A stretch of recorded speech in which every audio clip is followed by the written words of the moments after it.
All right, so our first speaker, Mohammed Parvez. So he's currently the Director of Analytical Development at Nektar Therapeutics, Huntsville, Alabama. Mr. Parvez, he joined Nektar in 2005. Currently, like I said, currently serving as a Director of Analytical Development. And he leads senior level scientists, junior to mid-level management, and oversight of Nektar's Analytical Development division related to synthetic chemistry.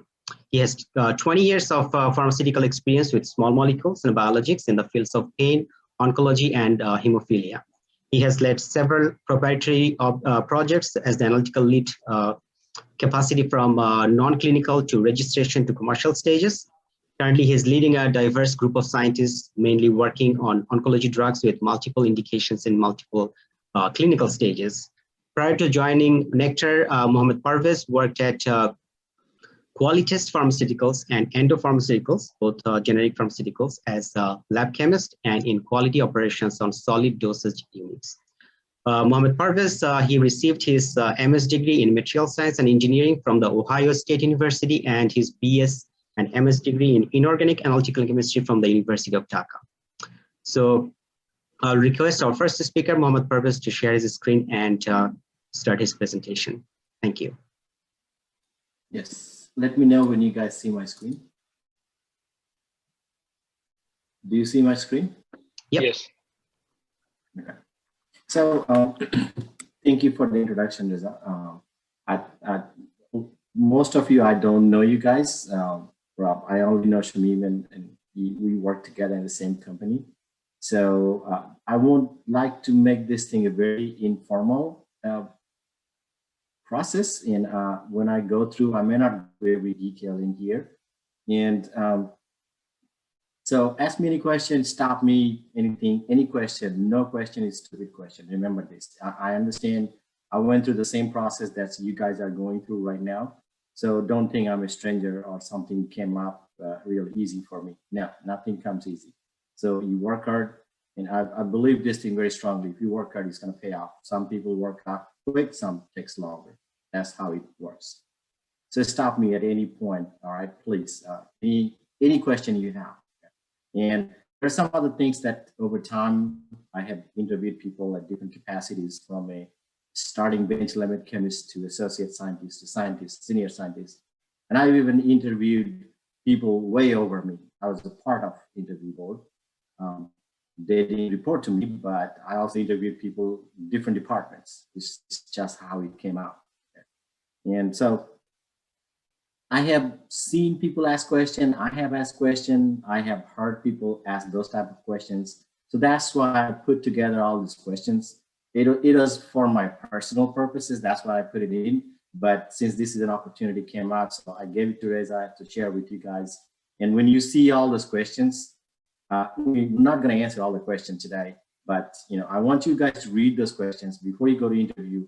But I can tell you, guarantee you, that if you go through every question and if you have an answer for yourself, when you go to an interview, the questions will be very similar, if not exactly the same. Technical questions could be very different, but mostly these questions are behavioral questions, organization skill question, operating skill question, communication skill questions. These are the questions that I see most of us struggle with. So you'll see, you'll go through this. So I'll go to the next slide to make it. So do you guys see the slide? Yes? Yes. Yeah. Okay, good. Yeah, please answer me, okay? Make it more interactive. That would be better for me to talk about. Otherwise, me putting these things and reading those things doesn't make any sense, or it's not going to be helpful for anybody. So generally, when you say an interview, these are very simple things, nothing else, very complex, or not rocket science, basically. So orientation, we look at these things in 4 or 5 different categories, like how we interview people. So first one is orientation. So whether it's a Zoom call or whether it's an on-site interview or a phone interview, be on time, maybe a few minutes early, because you don't know how technology is going to work out, how you you can find the address and those things. Present yourself very nicely. Present yourself means have a good dress up. You don't have to wear ties and suits all the time.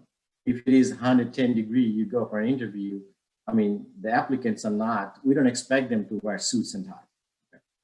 Have a nice shirt, like light color, neutral color shirt, a dark color pant. That will be fine, but groom yourself. I mean, recently we interviewed somebody, right? I understand everybody has beliefs in, you know, I'm not against, I'm a Muslim too. We all have religious beliefs. I'm not saying I'm very religious Muslim. However, there's a person that came over to interview. He was wearing Punjabi. Okay, so I mean, you know, that's his belief. Okay, I understand that. But you know, how you present yourself, it makes a difference. The next thing is be yourself and meet and greet. So when you go, say hi, hello. Don't be intimidated. Remember one thing: what you know that, and the interviewer does not know that better than you. So be yourself. Don't try to hype it up. Just present yourself nicely and casually. And you are there for an interview. Obviously, you're gonna be a little nervous. This is very expected, but try to hold yourself nice.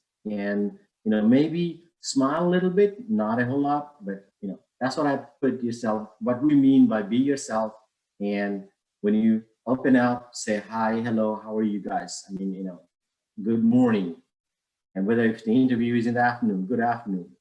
Okay, there could be multiple people. So, and these days, for your level, those who are doing a PhD or finished their PhDs, a lot of companies are expecting you guys to do a little presentation, okay, on top of regular one-on-one interview. So when you do that, go in front of the camera, and again, if you did a Zoom call, I would strongly recommend close the door and sit with a neutral background, okay? And look at the camera. So that way, you try to simulate that you are looking at people's faces. I mean, that's kind of the expectation, not look down, okay? Look at the camera, and then it actually shows that you are confident, you know, in your interview or on your questions, answers, and things like that. So, do you guys have any questions?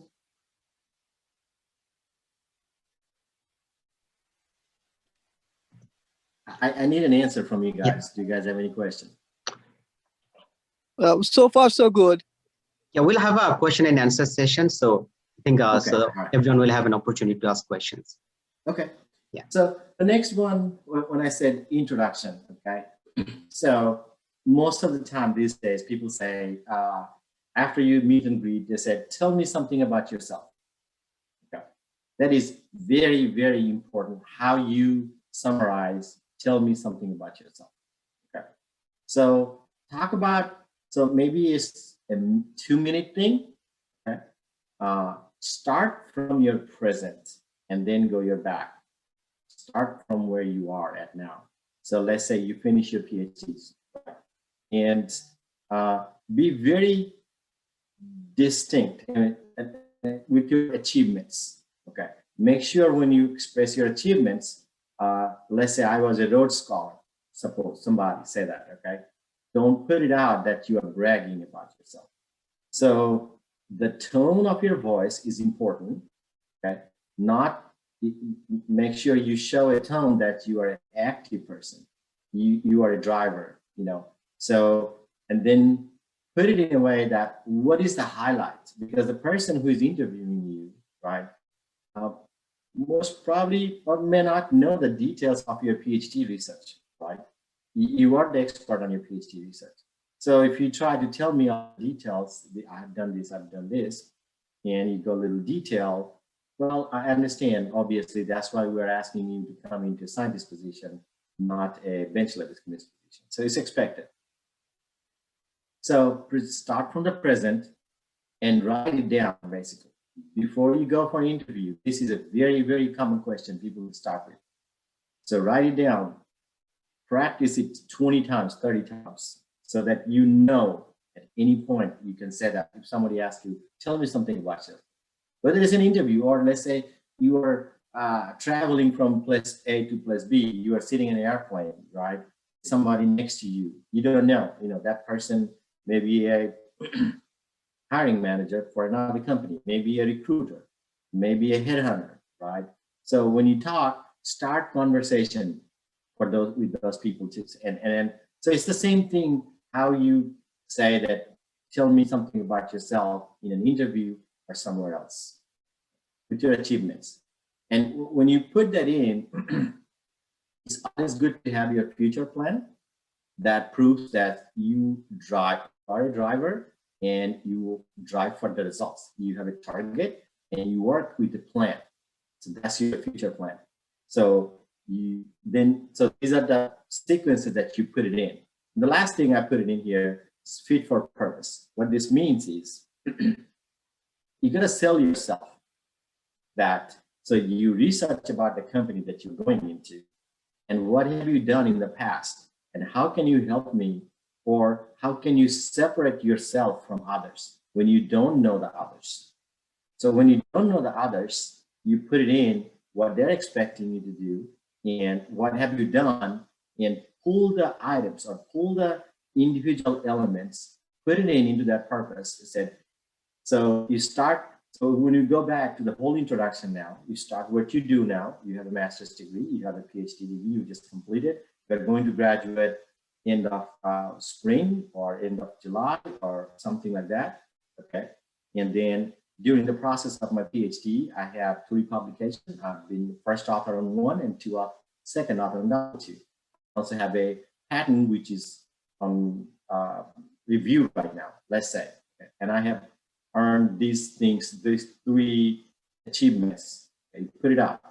Okay, what's your future plan? Now you go in there and said, okay, based on my experience, I have looked at the company and these are the things I can do for this job. And I think I have done it. I'm not a master on this. I'm not a very big expert. However, you could be an expert on one of the areas that this position is asking for. So put that out first. And then rest of the thing that you are familiar with it, put it out, very structured way. That's what the future, so that's where your plan is. And you are also fit. You are also the correct candidate for that purpose, for that job. That's what you're selling it in, okay? So this whole thing about 2 to 3 minutes, 4 minutes, 2 to 3 minutes, you can put it out. And like I said, practice this thing, write it down, practice it by yourself, practice it.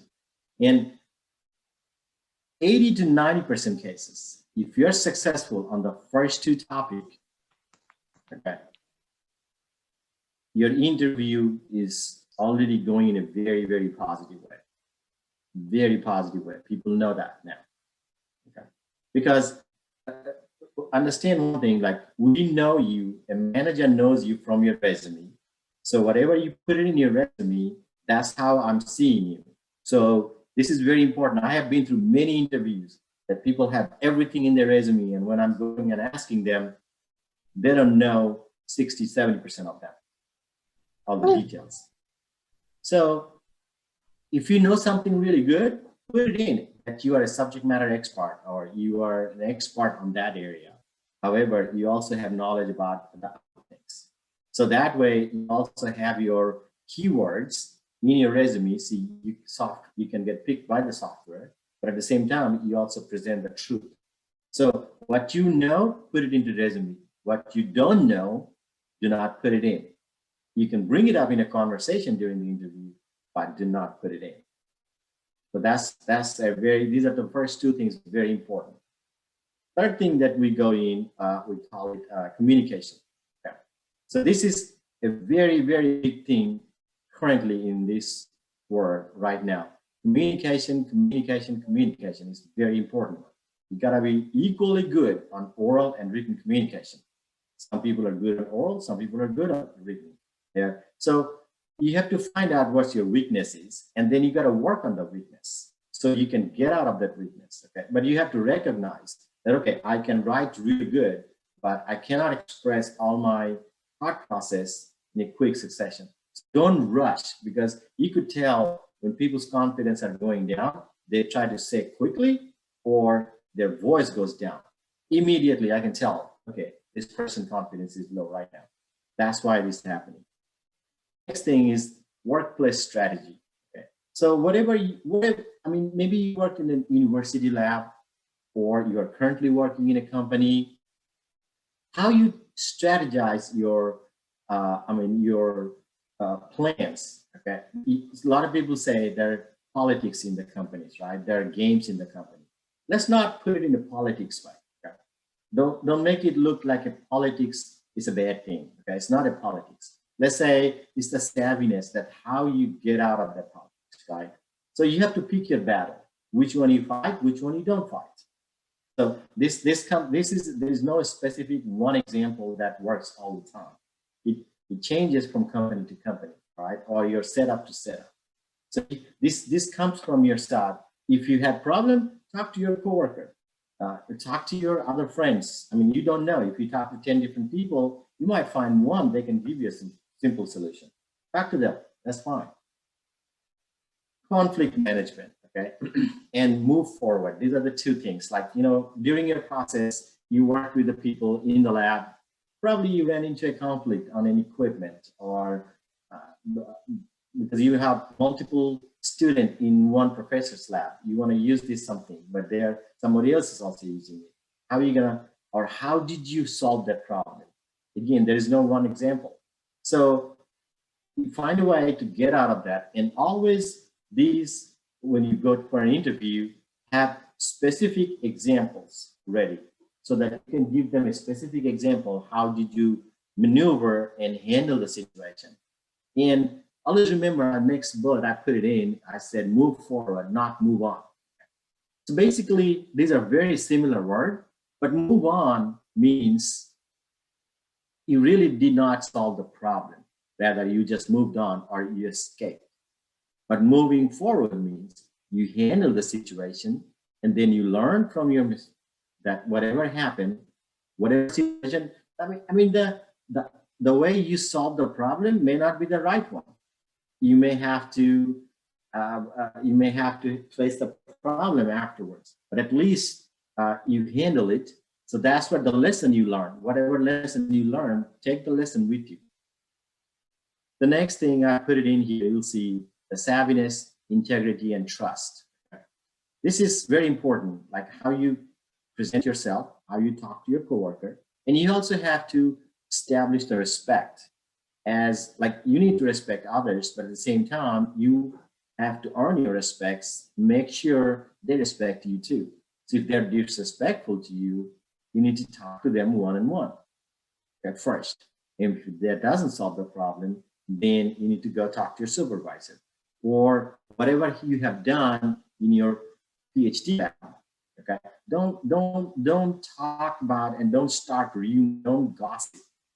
Always the best, if you pull that person out, go to lunch or sit down in the break room or whatever it is, and talk to him or talk to her. She said, you know, however you did this, I didn't like it because it also impacted my work, because we all are here for work or in the lab. I'm delayed in my experiment. I don't know what I'm going to tell my professor next week in the group meeting. So this is the reason I didn't like it. I want to tell you this thing. Then the trust and integrity. Okay. Always try to do the right thing. And when you help others, make sure you tell them to do the right thing. That way you earn trust from your coworker, your fellow student, and your supervisor. That's very important. Then comes the technical part. I can't tell you the technical thing here because y'all are smart enough. Some of you finished your PhD, some of you are working on it at the end, some of you started. So technical thing, I mean, you have your own techniques, you know better than me. Okay. So this is the few things that we look at it. Okay, so you guys are very familiar with HPLC and GC, those things, right? So if I give a test method to somebody, since you finish your master's, it's expected that you can run the test method with this material nicely. Okay. But if there is a problem during the run or over and over, right? Or there is something that's written in the method that's not very clear. Okay. So how are you going to make a decision to solve that problem or get over the problem and also deliver on time? That's where comes the decision-making part. That's what you can have examples when you are in the PhD lab. So use that example during your interview. Give a live example. This is what I have done. Maybe very simple, but that's okay. If you feel that's a simple, give 3 or 4 examples, 2 or 3 examples. Very specific. Don't beat around the bush. Go very specific examples. If you don't have any example, you can give them and say, this is what I think. However, I have not run into this problem. But if the manager asks you, or hiring manager asks you 10 questions, and everyone you had no answer because you didn't run through any of those problems, then it's a problem for during the whole process. So then next few things I put it in, dealing with ambiguity. How do you do it, right? Then creativity and innovation. So this is very important as you guys are all should be technical expert. So when we talk about innovation, so there is a reason I put it in. Let me tell you this. When we hire somebody, okay, I have a group, 15 people, let's say 10 people. So I also need a go-getter. I need innovators. I need some people, those who can do the same work again and again with pride. I need them too. So we need everybody in the group. So, and you are coming in for one of those positions that you don't know. Okay? So what do you have to do in here? You have to demonstrate your ability that you can do any of those things that I just said. You don't know what position you are interviewing for.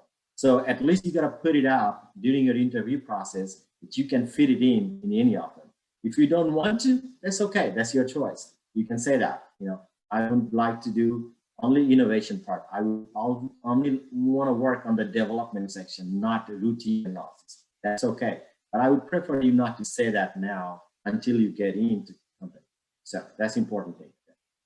Then the last thing we put it in is strategic agility, like, how you fit in the company or department strategic decision process, making process. Or if you have any example during your PhD process, I want you to put it out during your interview. And the last thing, which is important, is called operating skill. That's what we say, like how you set up your priorities, how you organize your work, a lot of people, how you manage it, how you finish it to the finish line, how you drive it to the finish line, those things, how you persevere, because sometimes you can be frustrated because things are not working the way you thought it should work. So then you need to persevere, and then you also have to drive for the results. So these are the main 5 things we look at during an interview as an industry, not in academia. So I hope I made it very clear to you guys. And there are other slides. You can read those slides. I mean, you're gonna get a copy of the whole thing, which is basically an explanation of all the bullets that I put in. So that's all I have. Sorry, I took 3 more minutes extra.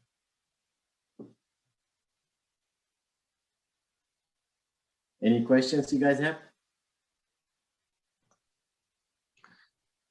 Okay, thank you very much, Parvez bhai, for sharing your experiences as a hiring manager. And so, like I said, so we'll have a question and answer sessions after the second speaker's talk. And so everyone, if anyone has any questions, so they can ask. Okay, so I'll stop sharing my screen. Okay, thank you. All right, so now I will move on to our second speaker. So let's share my screen and give a brief introduction of our second speaker.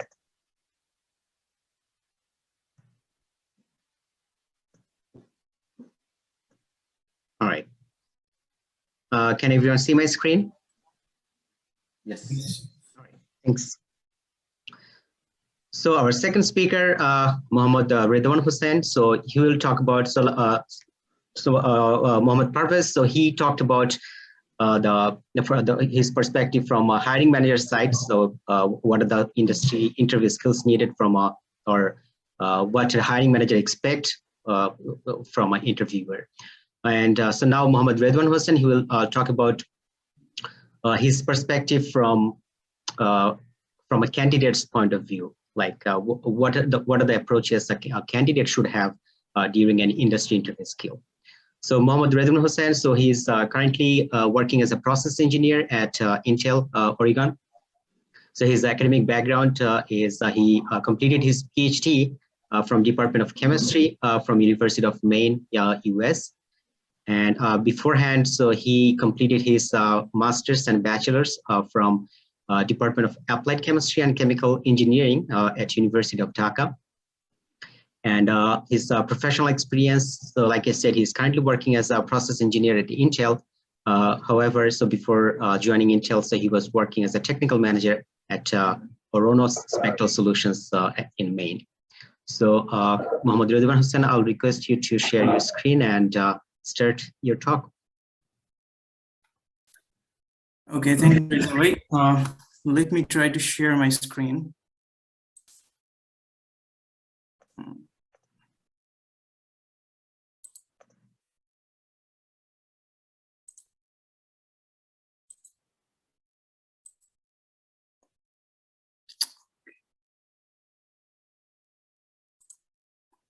Can you see my screen? Yes. Okay, thank you everyone for being here.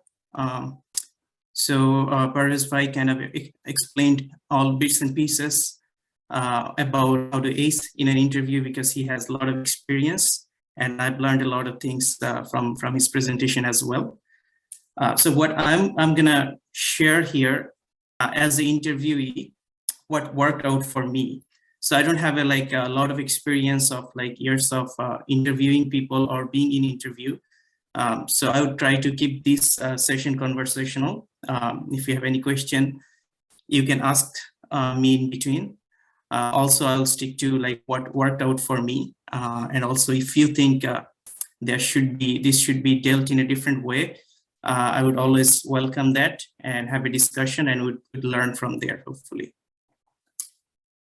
So far in my interviews, I have attended a couple of interviews as an interviewee.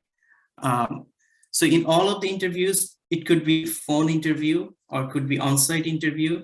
And nowadays, on-site interviews has become sometimes virtual. Like for Intel, my on-site interview was virtual because they take the COVID thing very seriously.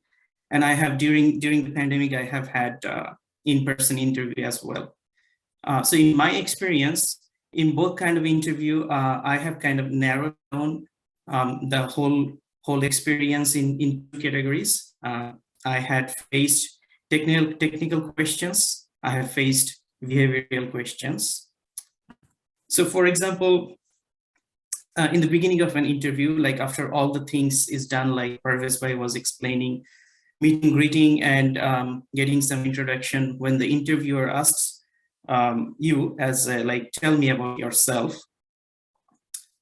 So what I started doing is exactly Parvez Bhai was explaining what I am currently doing or what I have done currently, and from that giving a brief background about myself. Now, a lot of time they will, or the interviewer may tell you ahead that what will be the interview format, if you need to make a slide or not. Sometimes they like to keep it casual and say we're gonna have a conversation. But my suggestion is whatever the format is, you should always be prepared and have some slides in your hand. And if it is a in-person interview, or if it is a virtual Zoom interview, having a slide helps you a lot, because when you are explaining things with the help of visual, it gives the interviewer complete picture of what you are talking. And also, I found that when you have a slide and you're discussing from the slide, all the questions kind of gets directed to what you're presenting in the slide. So that could be one of the ways of avoiding uncomfortable questions.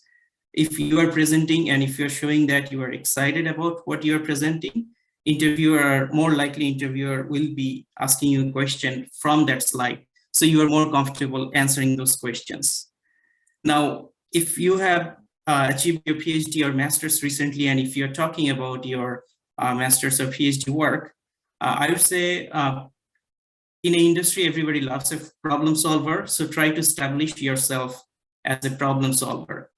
What worked out for me is like I kind of structured my all the projects, or when I'm explaining about my work, I kind of structured in a flow. I would go ahead and give the interviewer as my problem statement, like what is the problem I was working on and how big that problem is. Then I would tell like what was my hypothesis and how I went on solving that problem, then how great my solution was. And if you have published that work or patented that work, towards the end you can say like, then I published that work and I was granted a patent for that. But keep in mind that interviewer might not be in the same field of your technical expertise. So I would say keep this story simple and use less jargon, so that the person who is listening to you understands what you are doing and can ask you a question from that. So like if you have done some applied work, but you used a theory, like established theory, you took that theory and put it into application, make sure you know about theory, because this might not be a formal presentation like the presenter presents and then the question comes. It can be conversational. You can be stopped at any time, and when you're saying like applying this theory in this field, we have achieved that, the interviewer might be interested in knowing like what was that theory, or like how does that work. So I think you should be prepared to answer those questions as well.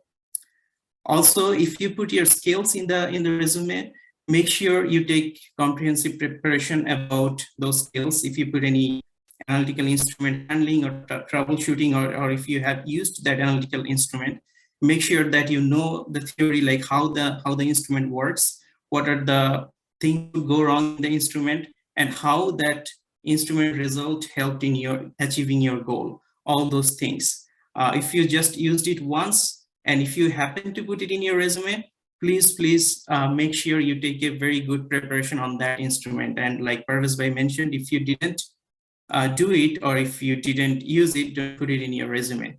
And whatever is in your resume, you should be very prepared on that.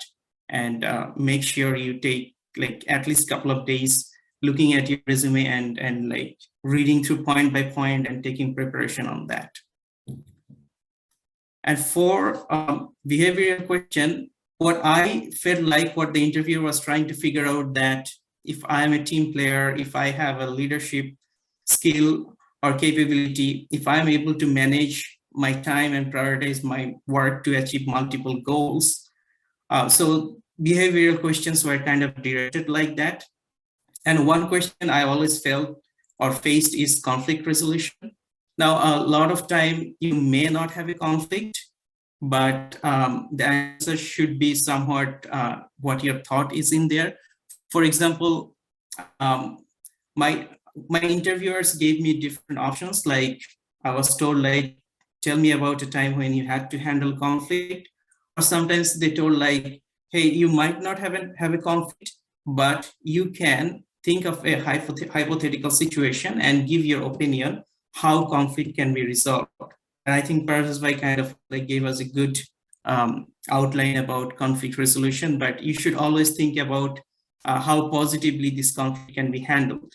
And in the grad school, we do a lot of things, sometimes teaching assistantship, research assistantship, mentoring undergrads, or showing our colleagues different skills, or training them in the instrument. So you have to handle a lot of things at a time. And you can give an example how you managed your time. You could say like how you prioritized all your work, you made a routine, different meetings, and how those things were managed. So that kind of gives you that, makes you as a person who can prioritize their work and manage their work and time efficiently. Also, if you have done collaboration work, make sure you mention that, because that shows you that you are a team player. You go along with others very well, and in the industry, everybody loves a collaborative culture or multidisciplinary work culture. If you have mentored someone, make sure that as part of the project, make sure that you bring that up. That shows your leadership and mentoring skill. So all these things will help the interviewer see you as a team player, and if you're going to go along with the industry culture or not, and if you are teachable or not. So the reason, or what I felt is like the reason for these behavioral questions is to figure out, as a person, do you possess the qualities or not? And at the end, always you'll ask, like, do you have any questions? If you say, no, I don't have any questions, I felt like that is a bad thing. You should always have questions, because when you have questions, that means you are enthusiastic about the job, you are excited about the opportunity. So always ask questions. And a couple of the points could be, you can always ask further about the job responsibility, the work culture, how is the training program in that industry. One of the questions I always ask, like, for a candidate in this position, what would be an ideal day or ideal day responsibility for that job? So all those questions. One of the things I found very important, very useful, finding those questions, is like reading through the job advertisement and looking into the company websites. Do some homework about that so that you will have a lot of questions in hand.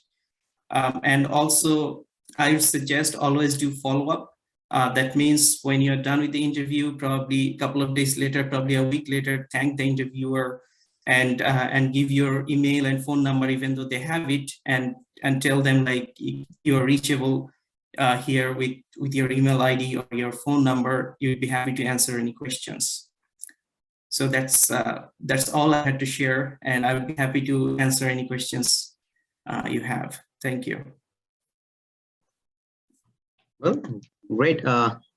Thank you, Radowan Hossen, for sharing your experiences, your thoughts about how or what kind of attitudes and a candidate should have during the industry interview.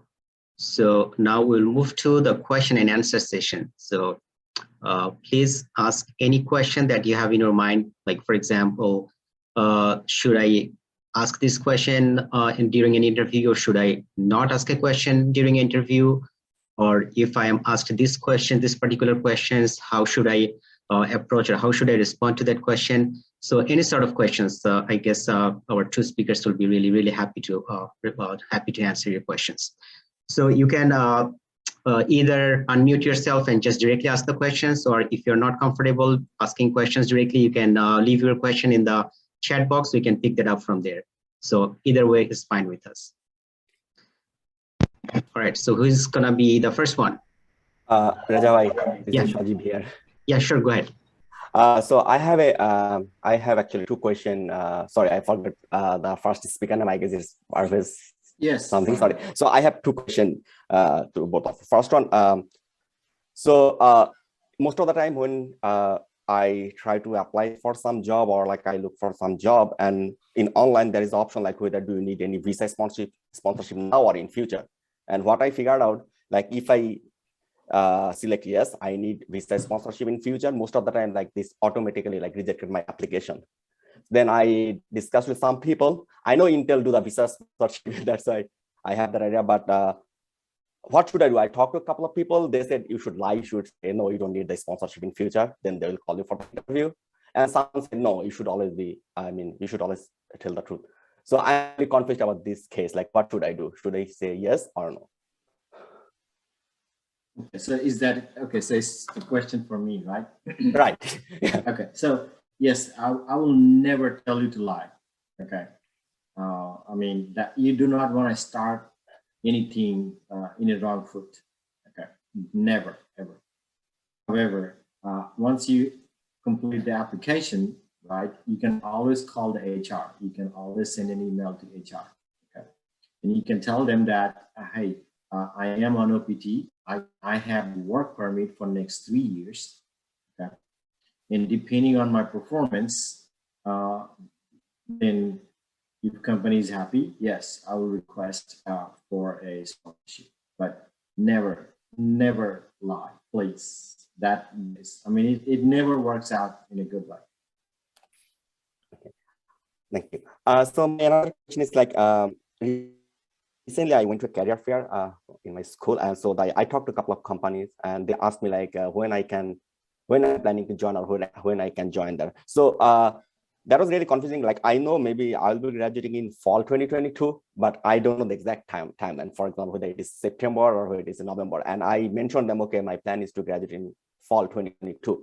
But actually they were looking for some specific timeline or date. So in those cases, like, since I know that I know the semester, but I don't know the exact month. So what should I do in those cases? So I just have a quick question for you guys. So let's say when you said you're going to graduate at the end of fall, right? Right. So you're probably going to defend in September or October, okay?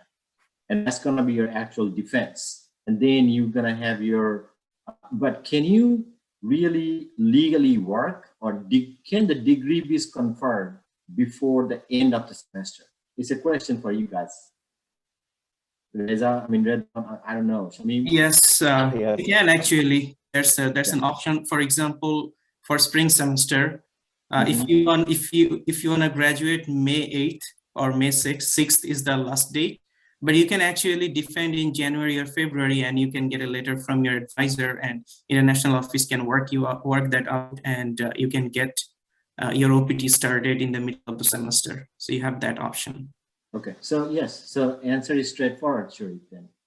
So, I mean, if you know that, let's say you're gonna graduate at the end of the fall, but your defense gonna be in early September, and like Redwan was saying, like that, you know, then okay, yes, I can start on October 1st, but exactly what he just said. So, I mean, you can tell him, because it depends on how you get out of your lab with your supervisor, right? Mm-hmm. Right. So that's the very important thing. Right. Okay.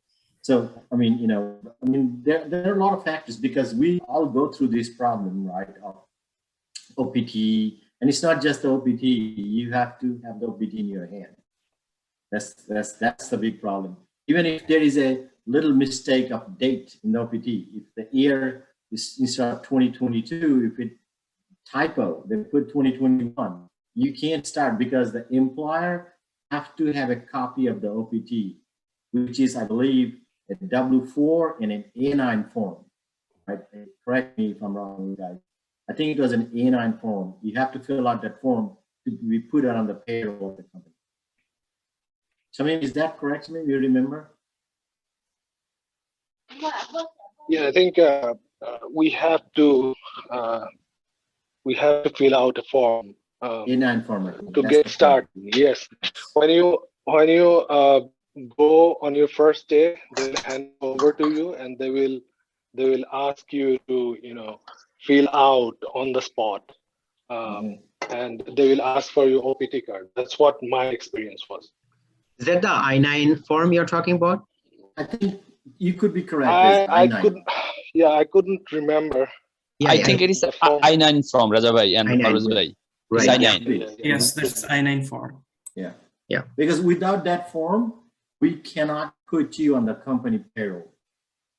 The form has to be filled out, and the payroll will start from that day. Thank you so much. Yeah, I have a question to Parvez Bhai, if I may.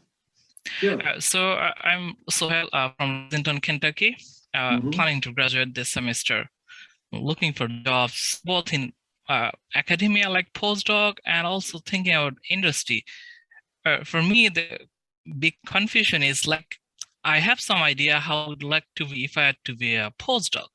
So it's pretty much what I'm doing now, with more expectation of writing, grant, other aspects. But how does it like to work for industry compared to academia? I think there are other people who answer you better. Somebody like Reza is sitting in there. Those who are working. Sure, whoever who wish to. I don't have idea. Yeah.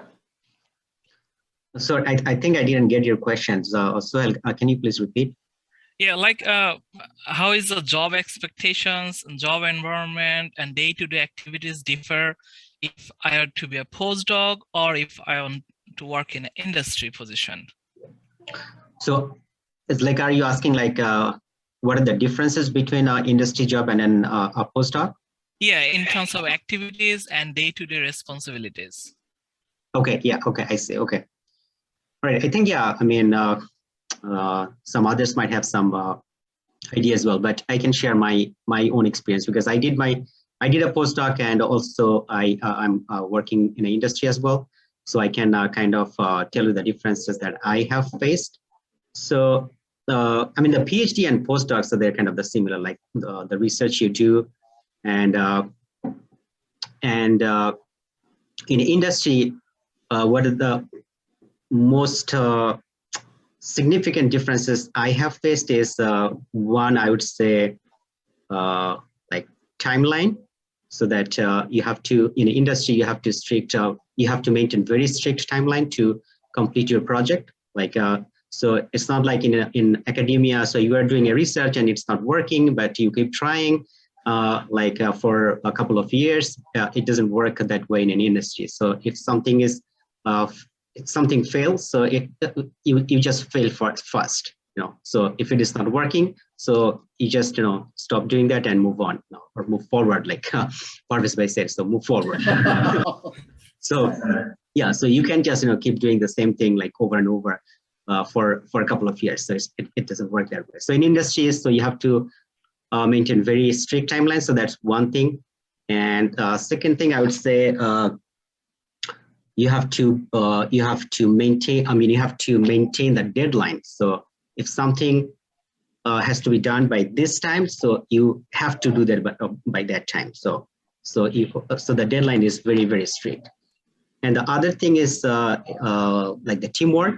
So in academia, I know, I mean, so you will collaborate with the others, but in industry, so the teamwork, it's much greater compared to academia. So these are the couple of things that I would say significantly different from academia. So I don't know if anyone else wants to add something, you can chime in, please. Yeah, I think what you said is exactly, like, there's actually nothing much to add. Like, I'm just speaking from my experience working as a postdoc and in industry. So yeah, I want to ask a question to actually Radowan.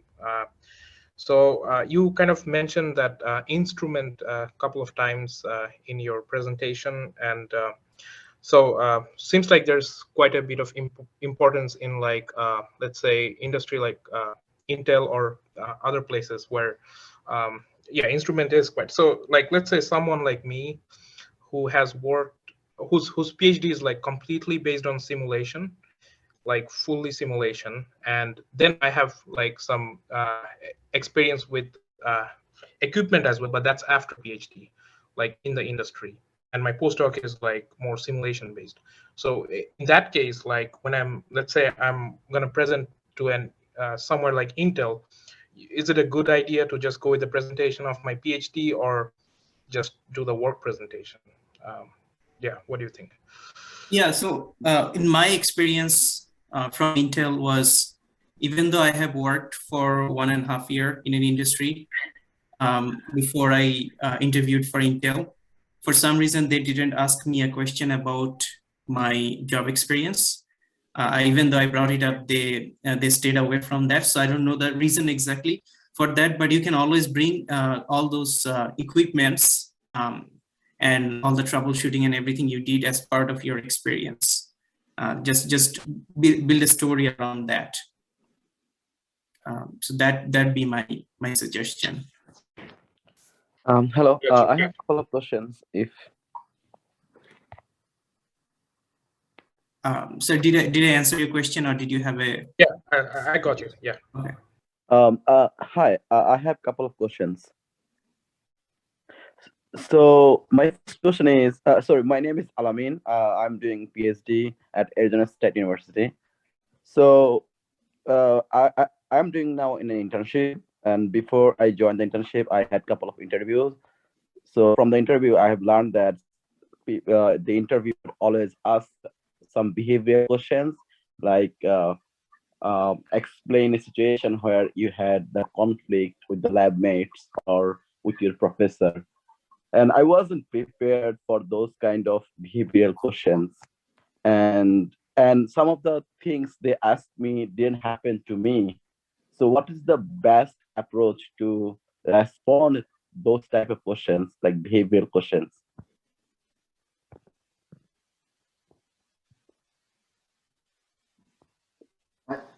I can answer some of those your questions. So it's a good question, and I know we got into trouble for that too. So if it really didn't happen to you, right? You can answer an hypothetical answer, being honest that it didn't happen. However, don't say it didn't happen to me, so I don't know what to do. No. So do not say in negative way. You can say, okay, for my last 6 years of my PhD and my master's, I did not run into any kind of problem, what you're expecting me. However, since I spent time, this is what I would do in that situation. So you still gave them a solution. That means that's what that may resonate, that this is what you're gonna do in the future. Because that's what you think right now. Again, I'm telling you that I'm also letting you know, to all of you guys, there is no one specific solution to a problem or to a conflict resolution problem. Okay. This is very situational question, so the answers can be very situational answers. Okay. But use your judgment at that moment and make it a positive answer. Make it a positive answer. You will see I put a lot of questions in there in the attachment that I was going to send it to you guys. You can see there are probably hundreds of questions in there. I put it in. But these are the questions we always ask. And we also practice. And sometimes I'll tell you, like some of the young kids, I mean like 23, 24 years old, they're starting the bench chemist, right? They gave me answers. I like them so much. But I mean, those are not the best answers, may not be the best polished answer. But you can tell immediately that this guy is sharp. And what Radowan was saying, that is a very important thing, like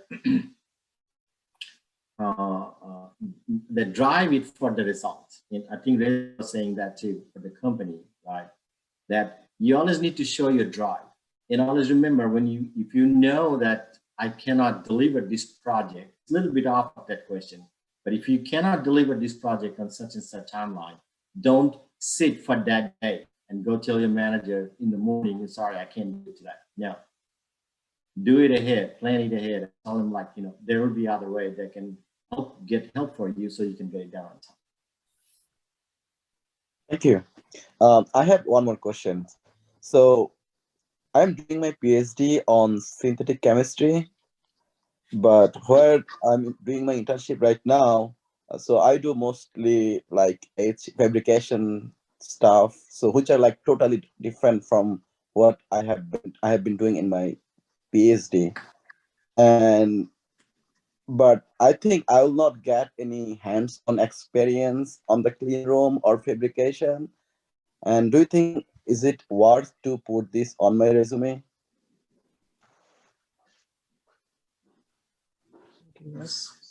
Yeah, I think so. I mean, you have done this work. Why would you not?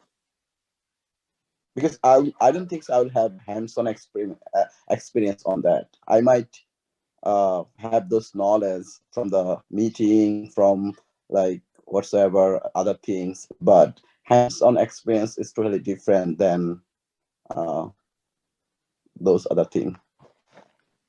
So yeah, put it in and put it in a nicer way that this is how you say it. This is how you learned it, and then explain it during your interview. And again, Radowan said the same thing, that, I mean, you gotta put that in for people to know that. Because before we see an interview, during the interview, we see the resume. So your resume represents you 100%. But don't overwrite. This is very bad, believe me. I mean, first 5 to 10 minutes, again, I'm telling you. I mean, if we ask you a few questions, and let's say, this is one important thing, I'm sorry, is that you are applying for a starting scientist level position. Okay? Let's say, which is a PhD scientist level position. But you build your resume like an associate director. Okay? People do that. I've been to those kind of resumes too.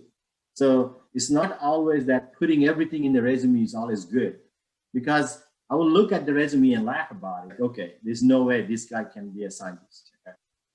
No way. This is either he's lying or somebody else put this as resume and he doesn't know or she doesn't know what he put it in. So we're probably not going to even interview that person. Thank you.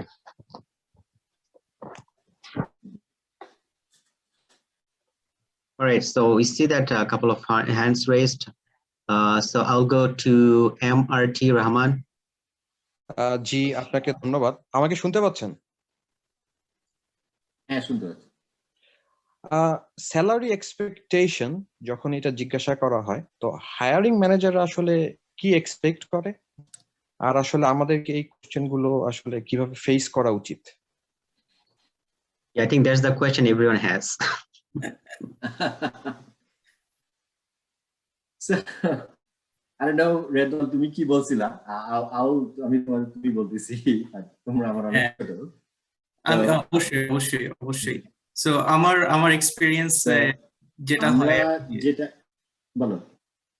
হ্যাঁ, so আমার এক্সপেরিয়েন্সে যেটা ছিল যে আমি আগেই দেখে নিতাম আর কি যে এই পজিশনের জন্য গ্লাসডোর বা ইনডিডে এভারেজ স্যালারি কত, স্টেটের লিভিং এক্সপেন্স এভরিথিং কত, then usually what happened rather than আমাকে স্যালারি এক্সপেকটেশন জিজ্ঞেস করার আগে আমাকে অফার দেওয়া হয়েছিল, তারপর হচ্ছে I try to negotiate little bit. That's how it worked for me.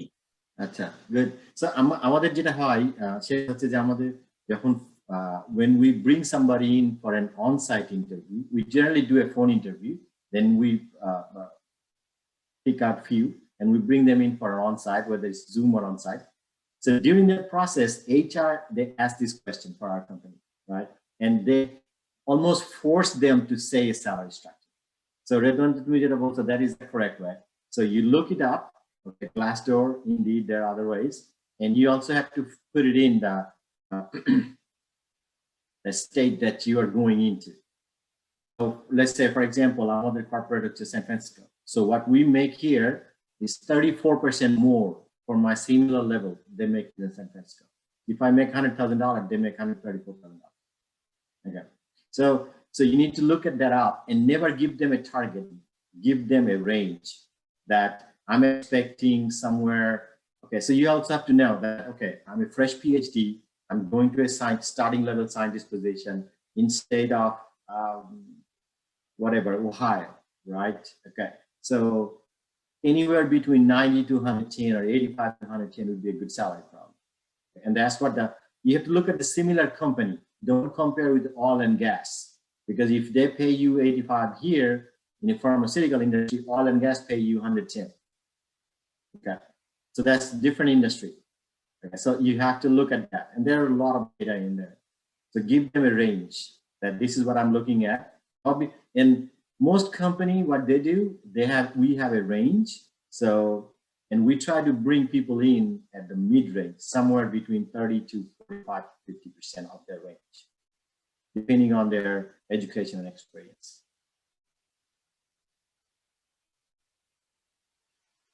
Hopefully that answered your question. Okay. Does that answer your question, Rahman?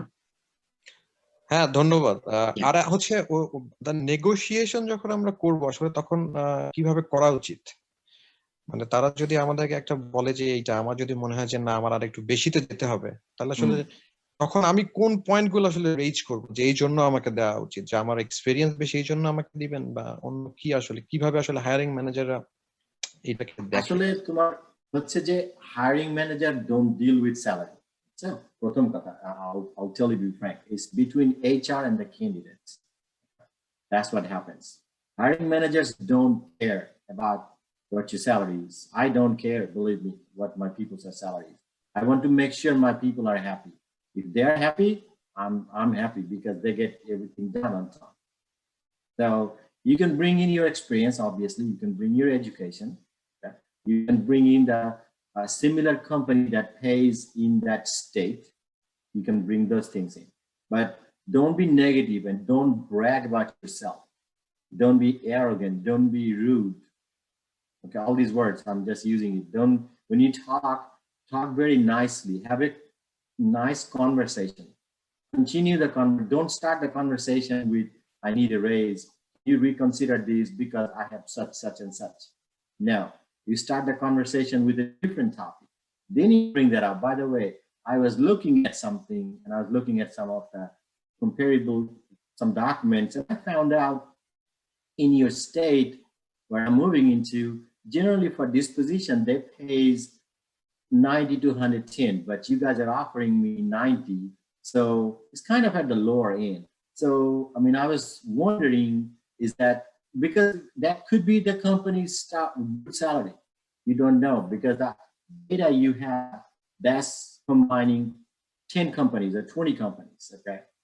But the company you are going into, maybe that they're giving a very good salary. And you are, if you're okay with that, you are okay with that. But you just make it clear. This is how we start the conversation, not from the beginning. So don't be abrasive. Don't come across as aggressive. Don't come across that you are bragging or you're not negotiating. You are basically, you're asking for a raise. Don't come about that. বুঝছেন? জি, আপনাকে অনেক ধন্যবাদ। আসলে এইভাবে তাহলে deal করব। There is no one way, okay? This is how Parvez deals, okay? So you can have a different way. That's okay. As long as you get it, that's the target, right? Okay, Nazim. আমাকে শুনতে পাচ্ছেন? Yep. Okay, thanks for the nice discussion and presentation, Parvez bhai. So I have a couple of questions for you. Like when you are talking about like what to put and what to not put on your resume, for example, like some technical skills. For example, like sometimes we make some samples and like send it to our collaborator and they do the experimental work. So should we still put those experimental skill or technical skill on our resume? Because still I'm on the same project, but probably I'm not directly using that instrument. Yes, you will. And what capacity you put that in? So you have, so you are working as a project manager, semi-project manager, right? So you're handling the project, okay? You're labeling the samples, collaborating with the customer, right? And then you go in as a part of collaboration, you are reviewing the data, right? So to review the data, you have to know the results and how to operate this machine. How are you going to review it?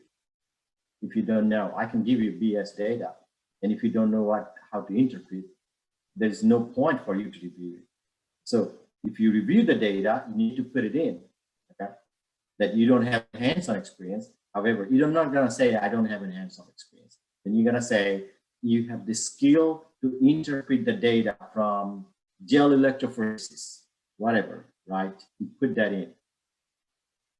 Okay, and another question is like, from your like point of view as a like employer or hiring manager, like when you like what is your expectation when you are hiring someone like for a particular technical skill, like how much skills or how much experience you exactly expect from someone? For example, like if you're looking for someone who is expert in like HPLC or GC, like how long or how much experience you are looking for? Is it like something like I use some of the experiment like for couple of data, or like for like let's say like 5-6 years? Like how do you like handle Okay, so that thing? this is a relative question, okay? So there is no straight answer for the question, okay? It depends. I mean, there are some people who picks up things quick, fast. It's a fast learner, right? And there are some people who knows, say, HPLC really, really well. I mean, but it took them 14 years to know that same amount for others who picked it up in 4 years or 5 years. So if, again, it's a good question you brought up. So if you just depend what your manager asks you to do, it will take you probably 14 years to learn everything. I'm just giving you an example. I mean, it's not a real example. It's but if you do your work that's assigned to you and then look for work, be the go-getter, okay? So then your manager knows that, okay, when the crisis time comes, they will look for you. Reza, I'm sure you you handle people, you do the same thing, right? When some emergency project comes, do you just go to anybody? No, you probably have 2 or 3 people or 4 or 5 people that you know they're gonna get it done. So this is skill you learn and you build the trust. So it's how quick you can learn it. So what I look at it, if we bring somebody as a starting PhD level scientist, okay, we look for it, that can we train this guy? Is this guy trainable? Is this guy flexible? Okay. Can he work in the group? Or is too much myself, me, not too much we. Okay, this is very important. Okay, so think about it, right? How many PhDs you see around? 100,000, right? There are 200,000 PhDs in every town, in somewhere in Milwaukee, Madison, right? But how many PhDs have you seen become a VP of a company? These are all financial guys, right? Not too many. Why, right? Why? Because, I mean, this is very unfortunate. I feel bad for it, right? These PhDs are so skillful, they're so talented, but the administration skill is either poor or completely absent. That's why they cannot be an administrator. And do the company always like arrange for some sort of like training? Because Yes. I have asked the same questions to my friends that then they said like you will get training for that, so you don't have to like thoroughly learn the technique, or so you just need to have some sort of like idea. So most company does. Okay. Most company, we generate GMP data, so it's a requirement for us to train people appropriately before they produce the GMP data. Okay, thank you. Yeah, can I ask a supplementary question? No. Yeah, I'm Akash from Wyoming.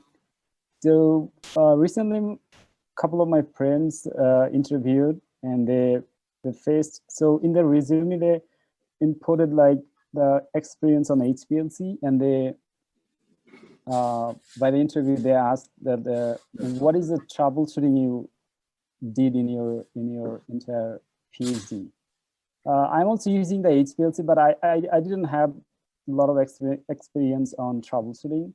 Probably a little bit, like not the like various thing, like probably the changing the solvent, probably solvent run out and I had to flash the column, or probably I increase the or probably I changed the process method. Kind of these things.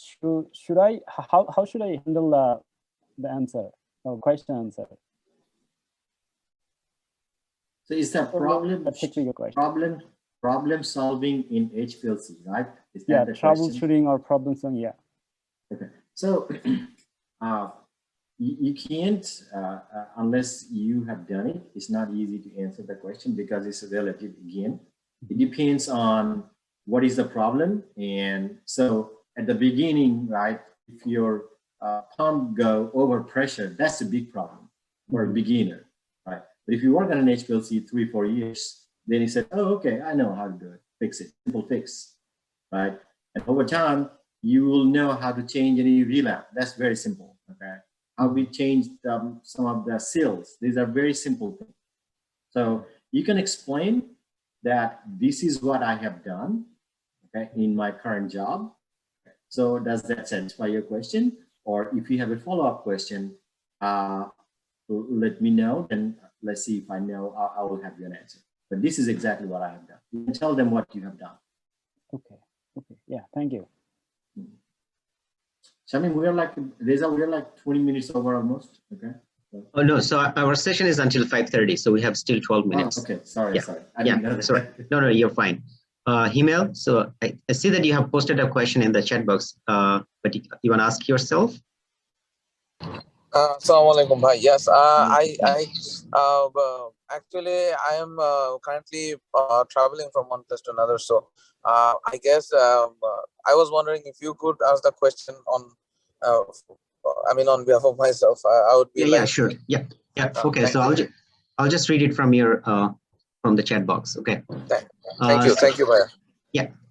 So Himel is asking a question. So he says, my question is more technical and is towards Radowan Bhai. I'm doing my PhD mostly using vibrational microscopy techniques, and I mostly use AFM IR as my primary instrument. I used a TEM instrument only twice or thrice in my PhD and don't have a plan to further use in the rest of my degree work. Most of the jobs I am interested in, most of the jobs, parenthesis, I'm interested in surface analytical jobs. So those jobs ask for SEM or TEM experiences. Can AFM experience compensate to that requirement? So first of all, if you're using AFM IR, and if you're applying for a job which asks for SEM, they're not similar technologies, right? SEM works on electron scattering and TEM would be electron transmission. Whereas your AFM would be just surface mapping using a cantilever and using a laser. So they have fundamental theoretical differences and definitely instrumental differences. So I wouldn't say that your AFM would cover up for your SEM and TEM. And also, if you have used TEM twice and thrice, you know that TEM is like it's a complicated instrument, but it's really easy to use and data analysis is easy. So if you used a couple of times, you can put that in the skill, and after the skill, when you have your project description, you can relate your TEM experience in that project description, like what you have done using that TEM. If you looked at the nanoparticle size, shape, or fiber size, shape, all those things, or surface morphology, you can talk about that. So that will elaborate more like what you have done in TEM. And as for when you said you don't plan to use it in your project, I would say if you're interested in applying for surface analytical techniques or surface morphology based jobs, I would say go get some experience in SEM. If you already have TEM experience, even if you used a couple of times, you can make a couple of your samples and look for any opportunity to do some SEM. And before going to TEM and SEM, read through like how these instruments work. When you know that how these instruments works, and when you get some, at least couple of sessions, like even with 2 and 3 sessions, you can pick up TEM and SEM skill. So I would say like get some SEM experience. If you have some samples prepared, then that will cover your SEM, TEM, and AFM both. And since you're already using vibrational microscopy, so you kind of are covering infrared, and Raman also is a vibrational spectroscopy. So you can just read through how Raman works and get some experience handling Raman microscope or Raman benchtop Raman. Then you're covering like all of the surface analytical technique. Does that answer your question? Yes, Maya, thank you. Mm-hmm. Okay, so I think we can take a couple of more questions. Lincoln. Assalamu alaikum, bhai. I'm Kazi Lincoln. Currently, I'm doing my postdoc in Oregon, so at like Portland State University. So my question is, like, so far I know in the industry there are 2 different like interview category. One is like behavioral interview, and the other is like technical interview. So my question is like, how dare to ask like the technical interviewer that. What do you think if there's in your work environment that you don't like but you have to do in your work, or in other words, like what do you think? Because none of the industry is like flawless. There's some like problem in the work environment. So what do you think? Like it would be great for you, like if these things could be changed. Like how dare to ask this kind of questions? So is your question towards to Parvez Bhai or Radowan? Anyone, like Okay. to you or anybody like those, like. Okay, Parvez Bhai, you want to answer? Yeah, so are you asking during the interview, you want to ask the question to the interviewee that what are the problems at the company, or what are the things that the manager do not enjoy? No, actually, to the like technical interviewer, like. Yes, I think so. The question is, I mean, when say for example, I want to work in like wet lab. So in the wet lab, so there are a lot of things that could goes wrong, or there are some problem that like people don't want to do that, but they have to do. Like say for example, using cell phone, or there are many things that could like.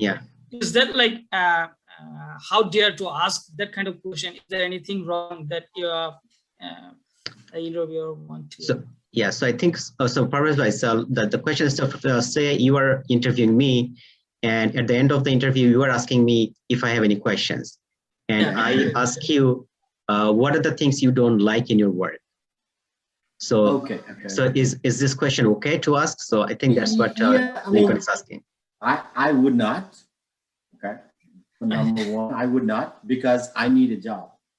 Okay. So that's, you put it that way.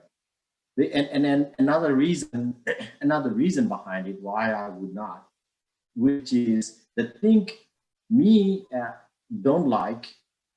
It could be when you come in, Reza, that may be that another part, you may enjoy that actually. Let's say I don't like to stay after 6:30, okay? Or I'm not a morning person, let's say, for example, right? I don't like to go to work till 8:30. But on the other hand, maybe area I may tell you that, oh, I don't like this thing coming to work every day at 7:30, 8 o'clock. But Reza, maybe you are an early riser. You would like to come to work by 7 and you would like to leave at 3:30 so you can have more time in the afternoon with your family or whatever, to pursue yourself, right? So that's another reason I would not ask the question. Plus, always remember, why am I there in that interview? I need the job. That's bottom line, right? But if I had 3 jobs lined up already, I'm on my 4th interview, yes, maybe I would do those kind of things. I'm being honest with you. I see. Yeah, also, Parvez, by what I have faced is like in the interviews, I have found that interviewers are really honest, and I was given a detailed outline about the challenges of that jobs. Yes. If something unusual I have to do, it was very clear in the interview. Yes, you are right. We do that. And you know, me personally, a lot of the time, believe me, I ask people very, very simple, like you guys all came through this, right? Atkins level physical chemistry questions.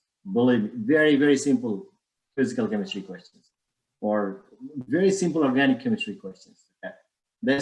People come in here, right? And then they said, oh, I have used HPLC, I've done this, I have done some separation technique, I work with proteins, all those different things. So you ask them, I said, okay, so I give you a material, A, B, C, D. Okay, that's the name of the material. And I told you that it's UV active, it has a chromophore in it, right? The molecular weight is, let's say, it's something like this, right? So and it has 2 impurities very related to this. It has a, like, you know, 2-member porphyrin ring in there, whatever, right? When do you start? I asked you to develop an assay method for this. Where do you start? Right. Simple question. Same way, when I first started, if somebody had asked me that question, I would be just like you guys. I'm not joking, seriously. The first answer, I'll take this sample, I'll try to dissolve it in whatever organic solvent. First thing, right? I'll check the solubility. Okay, I'll make a solution, and then I'll check the pH. From there, I would probably know an estimate of pK for that, right? And I'll run an UV scan, since you said it's UV active. For HPLC people, those who are doing this analysis, I will see my lambda max. So you see all this. So you started already the process, and within 5 minutes, I would know, or a manager would know, said, okay, this guy may not know everything, but we can train him. And he has the will to get trained and get better and better. He has a target. And believe me, I have people, those who moved so quick in the level within the last 5 years in my group. And I know that they're not going to stay with me. They may stay with me another 3-4 years. Then they'll leave me. I know that, but that's okay. I always remember, most managers want to hire smarter people than they are, which I do. Because the smarter my group is, I am happy. And they're going to get everything done. I have less headache. All I need to do, manage. That's it. So managers like smart people.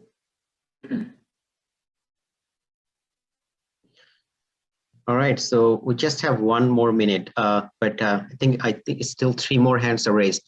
Bikash. Thank you.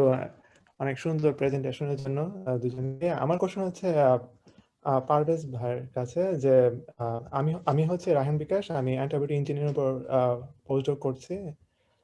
কোশ্চেনটা হচ্ছে যে অনেক সময় job application সময় বা বিজ্ঞাপন দেখি, তখন আমি দেখি যে হয়তো বা আমার যে expertise maybe 30% okay with the requirement, or maybe less than 30%. In that case, আমাকে অ্যাপ্লাই করা উচিত নাকি?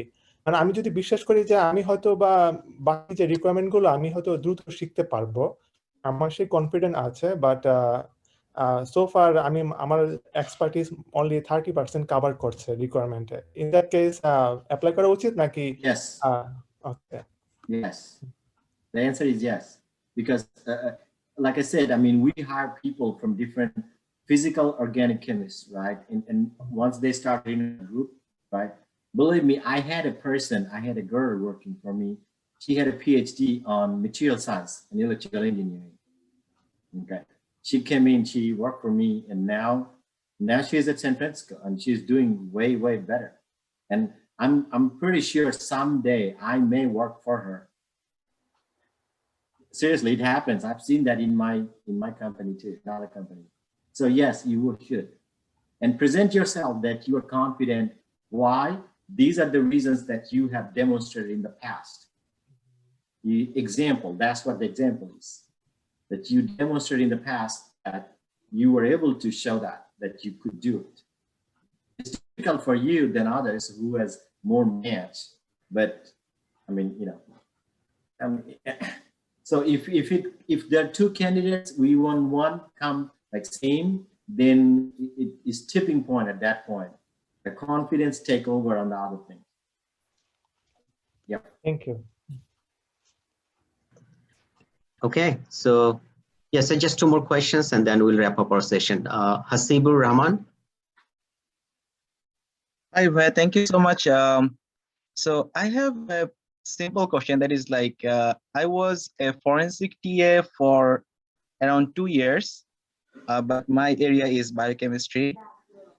So like I had a lot of experience with different instruments like GCMS, atomic absorption spectroscopy, UV, Raman, HPLC, because every like experiment in that forensic, like we had different instrumentation.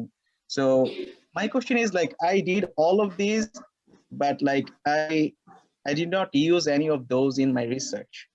But I have like working experience, or at least theoretical and like some working experience on this, but not like in deep knowledge in there. So like how I can present these in resume or like in interview or something like that. It's very simple. You just put it in your resume. You know everything.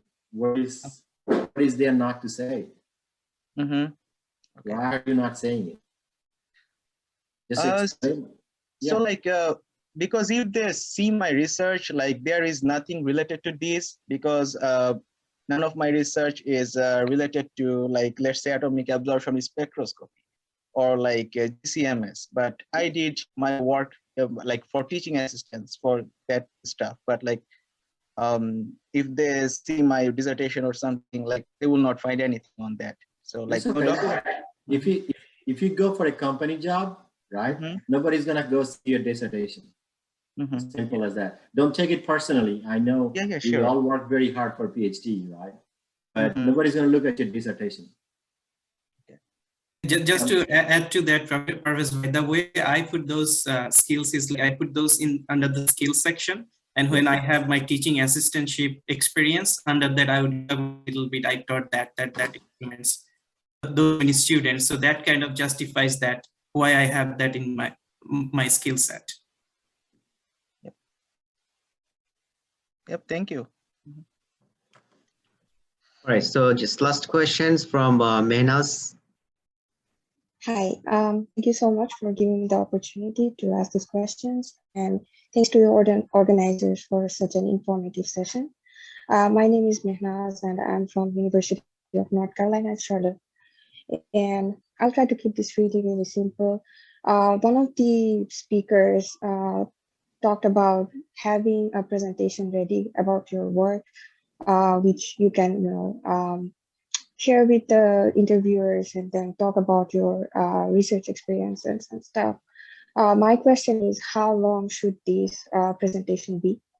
And then another question is, having publication or not having publication, does it make any difference during the job search process in industry? Radowan, you want to take this question? Yeah, sure. So for having how long presentation you should do is, so usually in my experience, they would tell you like you're gonna give a 30 minutes presentation or 20 minutes or 40 minutes presentation.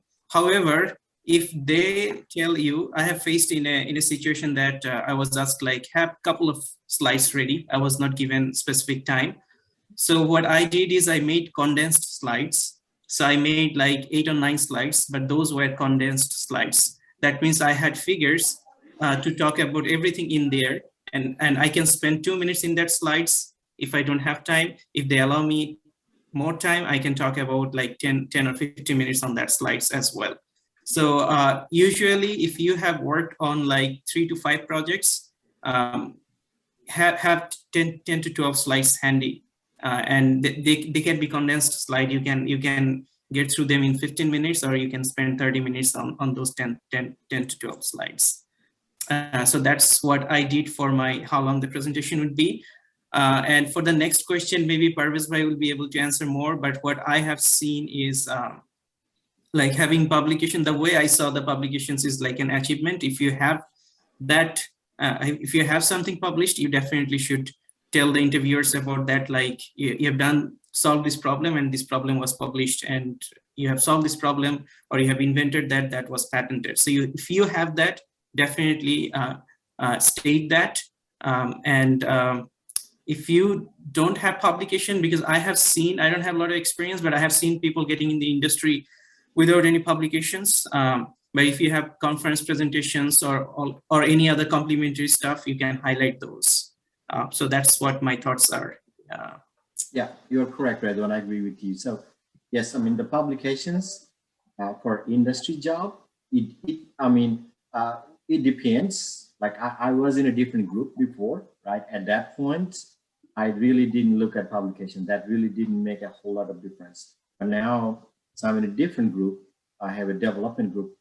And so if I'm, again, I've been saying one thing to you guys again and again, when I'm hiring a fresh PhD scientist, okay, and I see that person has no publication, I swear, I believe you. I ask myself, how do you graduate without at least 2 or 3 publications? That's a requirement, should be, at least for a PhD, right? Or I see that some people has 6, 7 publications. I have people like that too, right?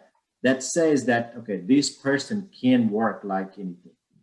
Because during your PhD for 6 years, right? I mean, this also depends on the topic too, what you are working on. Sometimes it helps you to get more publication.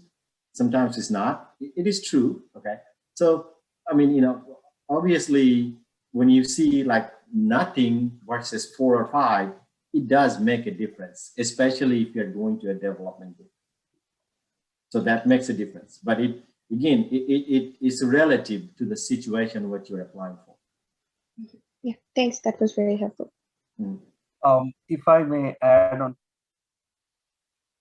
to that question. So if it happens that when I'm applying, I don't have a published work at that point, but something is under process, or in that situation, how do I minimize the negative impact of that? What would you suggest?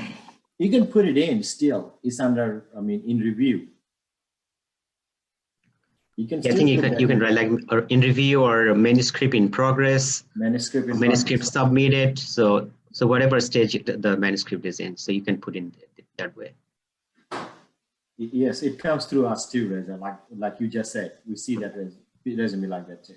Mm-hmm. Thank you. All right. Okay.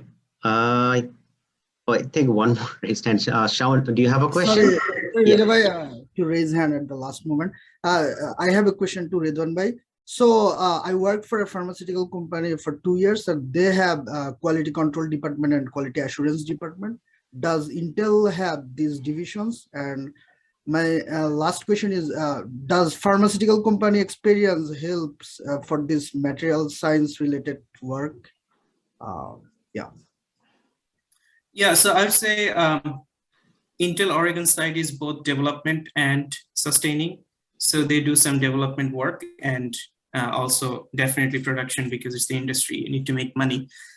Yes, but you wouldn't be 100%. You wouldn't be 100% doing development work until you are ready. It takes about 2 years to be ready in Intel. And also for when they're looking at, they're more of looking for hiring people, they're more of looking at if you have any specific skills. Like as part of pharmaceuticals, you may have done surface analysis techniques, may have done troubleshooting of the instruments. So rather than your pharmaceutical subject matter, they're going to look at your technical skills. I think it doesn't matter which background you're coming from. If you have right set of skills, you're a good candidate. Right. Thank you so much. Yeah.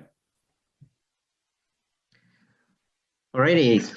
Thank you. Thank you. So I'd like to thank both of our speakers one more time, and for their wonderful presentation and their patience in answering questions. So let's give a big virtual hand to both of our speakers. And I'd also like to thank everyone else for being with us for the last almost 2 hours.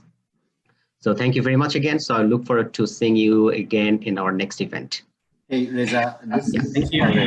Yeah, just want to say one thing. So once you said all these questions, because there are a lot of things, right? Mm-hmm. You know, if you guys would like to talk about it, I mean, you know, in another, just a question answer, right? For another meeting, not now, like a month later, or I don't know how frequent you guys meet, right? I'm okay to answer the questions. And I strongly request you guys and recommend you that read the questions that's in the attachment. And that will help you. There are hundreds of questions in there. Mm-hmm. And I mean, there is no absolute answer for a lot of the questions, but have yourself ready. Yeah, okay. So just to clarify, so if you don't have the perspective what Parvez Bhai is saying, so Parvez Bhai has generously shared a couple of Word documents with me. I mean, and those Word documents have a lot of questions that Parvez Bhai has compiled from his experience over the last 15 years of as a hiring manager. So he just put together all those questions in the Word documents and some sample answers as well. So very kind of him. And he handed them to me. So I'll share those questions and those sample answers with you. So if you can go over those questions, and if you have further questions over those questions and the sample answers, we can arrange another meeting, and Parvez Bhai will be happy to join us, and you will have the opportunity to ask questions on those questions and the sample answers as well. Is that what Parvez Bhai you are saying? Yes. Thank you very much. So, yeah, so I'll share those documents with you, all of you. Okay, so thank you very much, and have a good weekend. All right. All right, thank you. Yeah, thank you. Thank you. Bye.